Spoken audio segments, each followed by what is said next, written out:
welcome back. I just wanted to show you this painting. It's hanging up on my wall in my living room. It's a bit glary, but that's it there. So it was a dirty pour. It's got white, a lot of white negative space, aqua, navy, blue, and then some copper. So as you can see, they're not amazing cells. It was a really thin mix. It was 3 parts Floetrol to 1 part paint, but I really love the movement of it, and I love the negative space. So that's what I'm going to try and replicate, but with my new mix, and maybe get some better cells. So there you go. And while I'm here, I'm just going to go around the corner and show you a little bit of more artwork that's on my walls. That one was a container pour there in the back.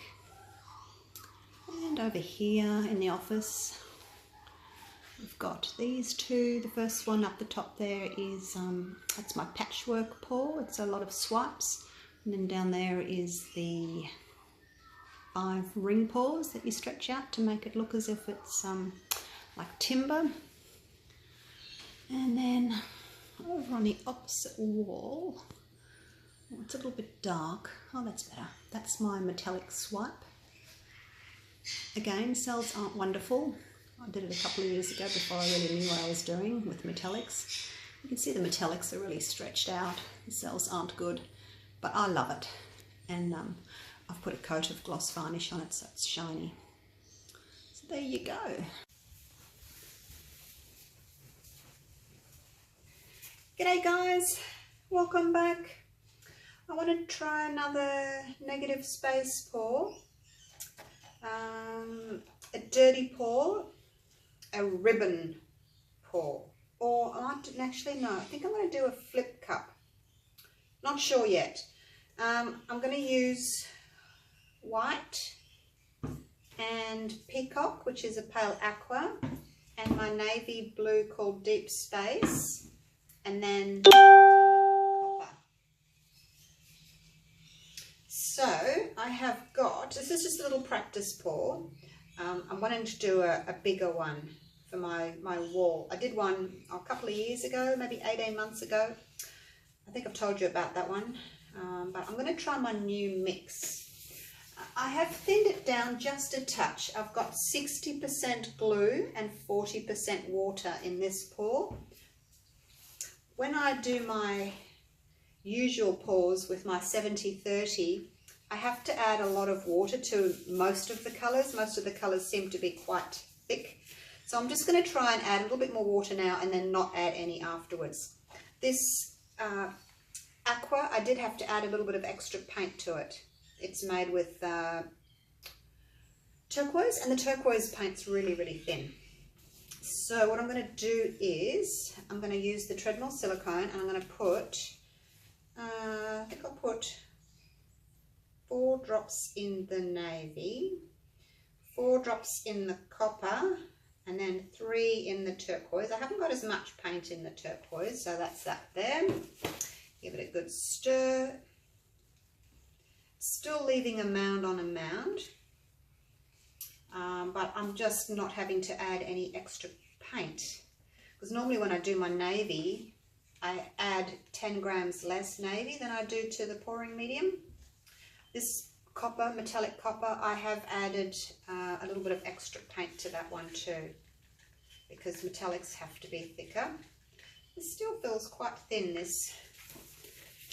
I'm going to add a little bit of extra. It just feels a little bit thin to me. Another little blob of paint in there. So some paints you have to thicken up, some paints you have to thin down, and you just need to go with the same consistency. Now, what I can do also is do this with the stick. If you've got a paint that's really thin, your stick's going to fall over. If they're the same consistency, they'll all stand up nice and straight like that. Right, let's start layering. So no oil in the white. I think what I'm going to do is I'm going to do a dirty pour, which means I'm going to pour the colours in from up high. Actually, I'm going to use all that white. I was going to pour some white onto the surface, but I think I'll just do a dirty pour. I'll probably have a few goes at doing this and then figure out which one I like the best.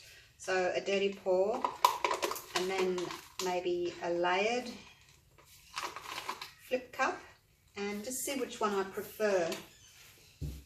That's why I'm just using my little card today, just to practice on. So from up high, pour that in. Make sure I've got the same amount in all of them. So a little bit less of the pale turquoise, because I want more of the navy to pop through. Because the white's going to lighten the navy anyway, and the turquoise is a light colour. So in from up high with the copper. And hopefully having a lot of white in there will give me the negative space that I'm looking for. If not, well, I'll just go again. Practice, practice. It's Sunday today, so I can play in here all day. I'm going to shut that door because I can hear Zari screeching. I've only got 2 more days of looking after Zari, and then my daughter's back from Japan. So in goes the navy. So he's a demanding parrot. He bonded very closely with my daughter, so he's misses her, I think. Screeches a lot. Wants to come inside. Okay, there we go. So, dirty cups. Now I'm going to still do a flip cup with them, or a flip and drag, but as you saw, they're not layered, they're just, all the colours are just poured in. So if you're going to do this particular technique, you have to make sure that your paints aren't too thin, otherwise when you pour them into each other, they're just going to all blend into each other and mix straight away. So they have to be a little bit on the thicker side.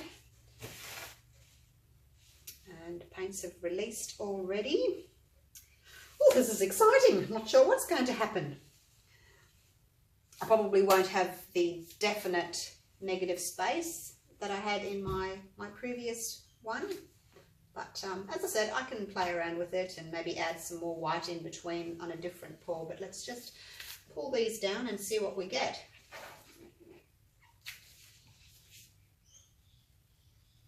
Oops, don't you go anywhere. So I've got those stripes there, not much in the way of negative space. I was expecting more white, I guess.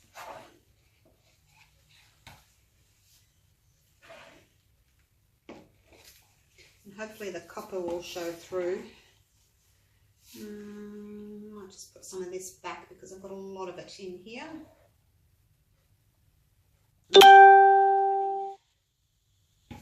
The stripes on this pour.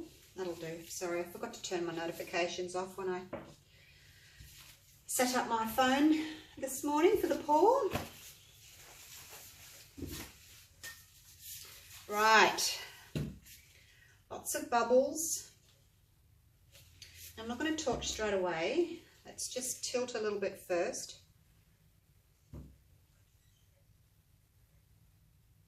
Cover the sides. So it's really quite pale, isn't it? I guess that's because I had a lot of white in there to begin with. Probably should have put some paint on my corners. Let's do that before I do anything else, just so that those are covered. Actually, that one's going to need a bit of a darker paint in that corner. So is that one? What have I got left? A little bit of a darker paint here.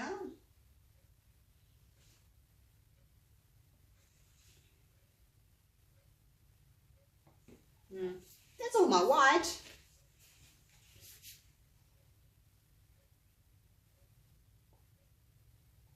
Put the white on. Okay, let's torch.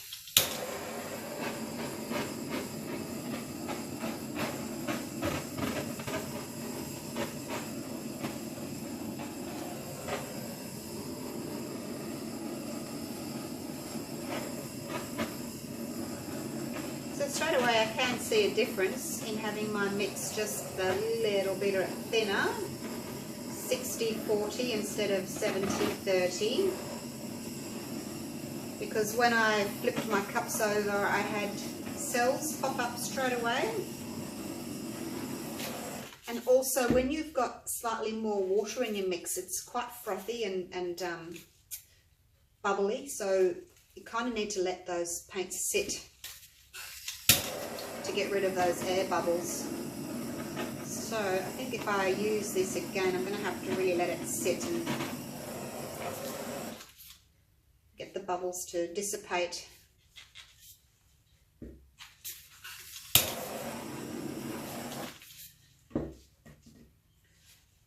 Just wait for a minute.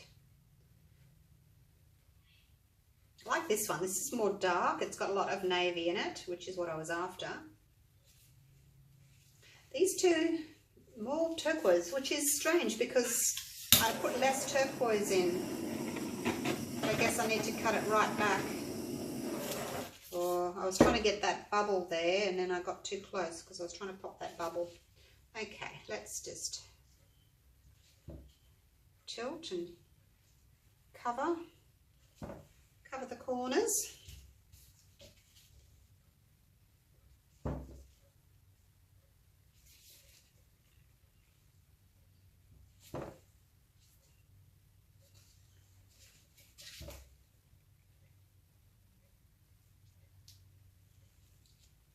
Don't want to lose all my navy off the corner there. It's looking nice though, isn't it? I mean, the cells are good at this stage. Let's clean off that rack so you can see what's happening. And the mix obviously is a little bit thinner, so me trying to get to that corner might be a bit of a problem.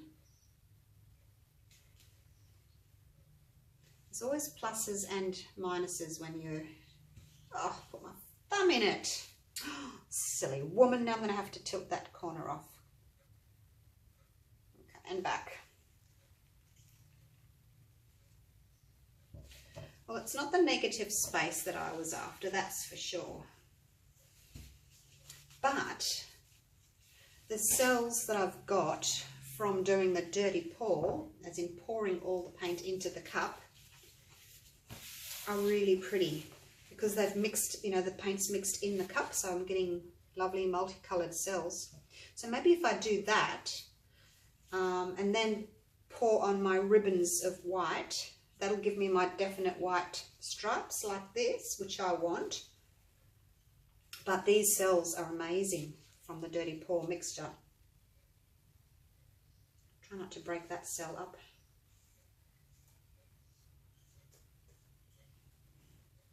I don't mind that bit of white there either. It kind of matches this stripe here. So I need to get that covered. So let's go. Walk it down left and right. See, this is starting to stretch up here a bit. Probably should have covered more of my surface before I started. Tilting, let's go back. So because this area up here was stretched, I'm going to bring the weight of the paint down. Clean that off. I'm going to leave that corner with the mix being slightly thinner. As I said, it's really tricky to take everything over there just to get to that little corner. I'd rather just leave it. I actually quite like the movement of it. Put a few more little cells in here if I can. Anything else want to come up?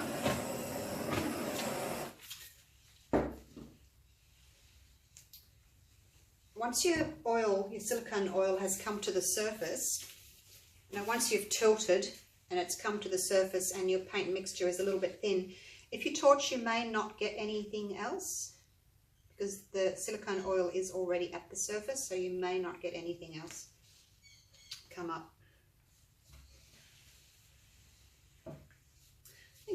that. I really like that. Really like that.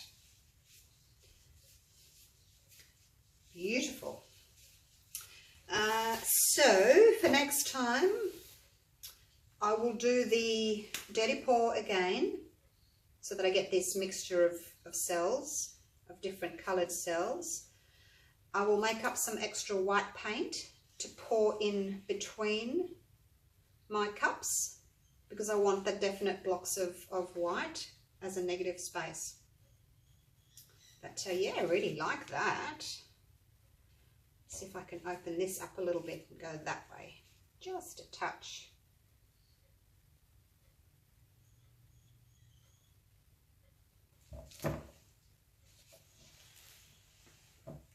Making a mess on my cookie cooling rack.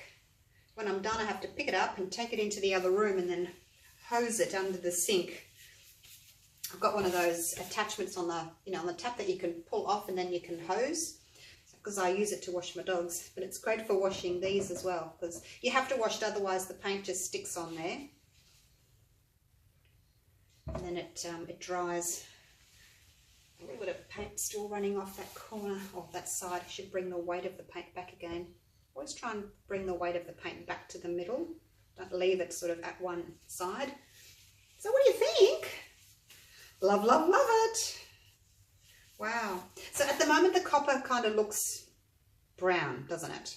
But copper does that. So once it's dried, that's when it's really going to come to its own. So I've got a lot of movement in that painting.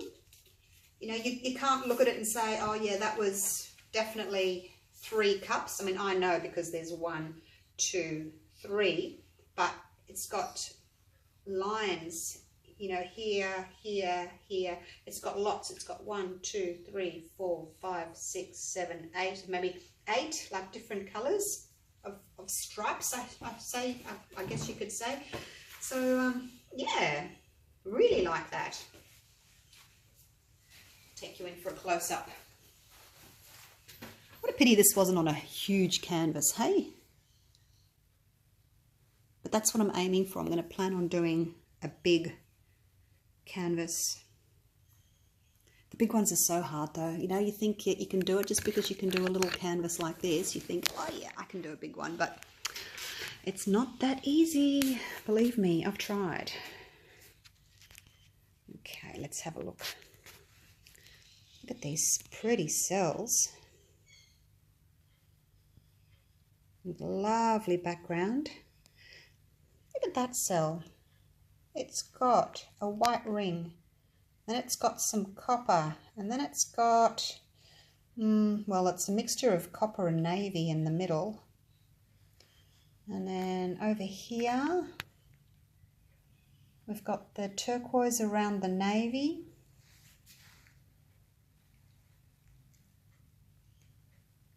Beautiful, beautiful cells and lovely background.